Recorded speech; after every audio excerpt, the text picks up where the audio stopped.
2000년대 투니버스를 보신 분들이라면 더빙의 전성기를 제대로 느끼셨을 거라고 생각합니다. 하지만 시간이 지나면서 사람들은 더빙보다 자막에 더 익숙해졌고 이제는 신작 애니메이션을 봐도 더빙을 하는 경우가 적습니다. 그리고 그 더빙, 지금은 스피킹 내리지 마세요. 한일 대통합을 이루고 있습니다. 오늘은 한국 더빙에 대해 알아봅시다. 더빙은 과거 라디오 시절부터 시작됐습니다. 라디오 드라마를 통해 성우라는 직업이 자리잡고 TV가 대중화되면서 만화, 다큐, 드라마까지 한국어 더빙으로 보는 게 당연한 시절이 있었습니다. 당시 더빙은 선택지가 아닌 기본으로 오히려 그 시절엔 자막이 어색했습니다. 그리고 90년대 후반부터 2000년대 케이블 만화 시대가 열리면서 더빙은 한 번 더 폭발합니다. 투니버스, 니켈로디언, 챔프 등을 보던 분들은 압니다. 당시 더빙은 단순 번역 수준이 아닌 현지화 연출이었습니다. 대사 리듬이 한국어에 맞게 바뀌고 캐릭터 성격이 말투로 살아나고 어떤 작품들은 초월 더빙으로 원작 이상이다 소리까지 나왔습니다. 여기까지가 우리가 흔히 기억하는 그때 그 시절 황금기입니다. 그런데 이 황금기에 균열이 생기기 시작합니다. 당시 투니버스나 챔프 같은 채널들은 작품을 들여오는데 시간이 걸렸고 판권을 사도 더빙 제작 공정 때문에 방영 텀이 길어졌습니다. 그러다 보니 TV에선 이누야샤, 코난, 도라에몽 같은 인기 만화들이 무한 재방영이 되며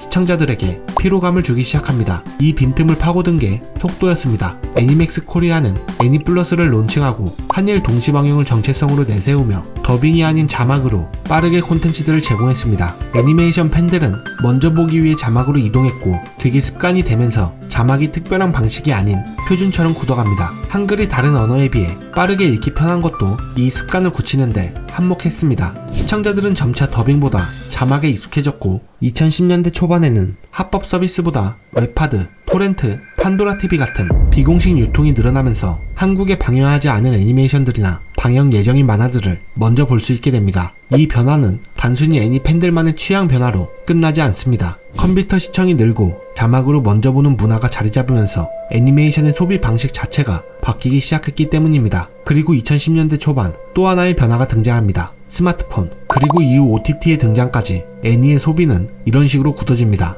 일단 자막으로 먼저 본다. 더빙은 나중에 나오면 그때 다시 본다. 하지만 현실은 한번 다 봐버리면 더빙을 다시 볼 이유가 줄어듭니다. 이때부터 더빙은 기본값에서 재시청 옵션으로 내려가게 됩니다. 그리고 원어와 자막이 표준으로 굳어지면서 시청자들의 귀 기준도 바뀌기 시작합니다. 예전에는 한국어로 자연스럽게 들리면 그게 정답이었다면 이제는 원어의 감정과 톤이 정답이고 한국어 더빙은 변형처럼 느끼는 사람들이 늘어납니다. 이건 성우의 질이 떨어져서가 아니라 시청 경험이 쌓이면서 원어가 귀에 고정된 것이기 때문입니다. 물론 극장가에서 대도 않는 연예인 더빙으로 더빙에 대한 반감을 산 것도 있습니다. 그럼에도 아직 애니 더빙은 살아있습니다. 여전히 키즈타긴 만화나 장수 시리즈는 더빙이 더 강합니다. 짱구나 코난의 경우 극장판이 상영해도 자막보다 더빙을 더 선호하는 경향이 있습니다. TV에서 줄어든 만큼 더빙은 더 필요한 곳으로 이동합니다. 바로 게임입니다. 게임은 애니메이션이나 드라마랑 근본적으로 다릅니다. 애니는 자막을 켜고 볼 수 있지만 게임은 플레이어가 싸우고 달리고 선택하고 조작하는 와중에 자막을 계속 읽는 건 생각보다 어렵습니다.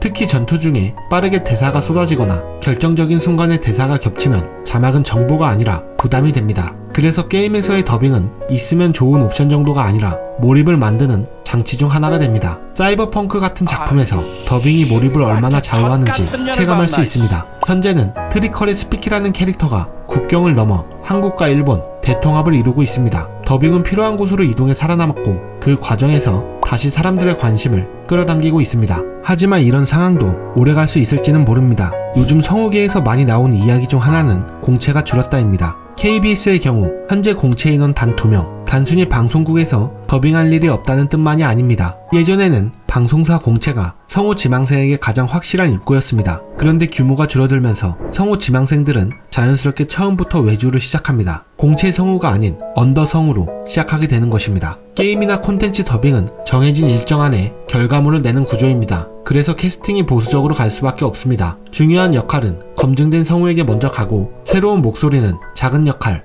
단역, NPC 쪽으로 가게 되는 경우가 많습니다. 신입 성우는 이제 공채로 들어가 자연스럽게 커지는 것이 아니라 작은 역할부터 하나씩 쌓아 스스로의 목소리를 증명해야 하는 방식이 됩니다. 문제는 현재 새로운 변수가 등장한 것입니다. AI. AI가 당장은 연기를 완벽하게 대체하지 못하고 아직 논쟁도 많습니다. 그런데 지금 당장도 현실적으로 AI가 들어갈 수 있는 가능성이 큰 구간이 있습니다. 짧고 반복되는 NPC의 대사, 안내 멘트, 시스템 음성, 물량 파트입니다. 문제는 그 물량 파트가 신입들이 제일 먼저 맡으면서 경력을 쌓는 구간이라는 점입니다. 아직은 사람들이 AI 이미지나 AI 영상에 반감이 있듯 게임이나 만화에서 AI 더빙을 공식적으로 사용한다면 당연히 반감이 있을 것입니다. 하지만 현재 뉴스에서도 AI 아나운서를 사용하고 있고 최근 배틀그라운드에서는 엘라이라는 AI 동료를 추가하기도 했습니다. 그리고 쇼츠나 릴스를 보면 대부분이 TTS를 사용하고 있습니다. AI의 발전 속도와 침투력을 본다면 얼마 가지 않아 간단한 더빙뿐만 아니라 주연급 자리까지도 대체될 수 있다는 점입니다. 더빙은 단순한 취향 문제가 아니라 산업 구조와 기술 변화가 함께 걸린 이야기입니다. 한국 더빙 앞으로도 살아남을 수 있을까요?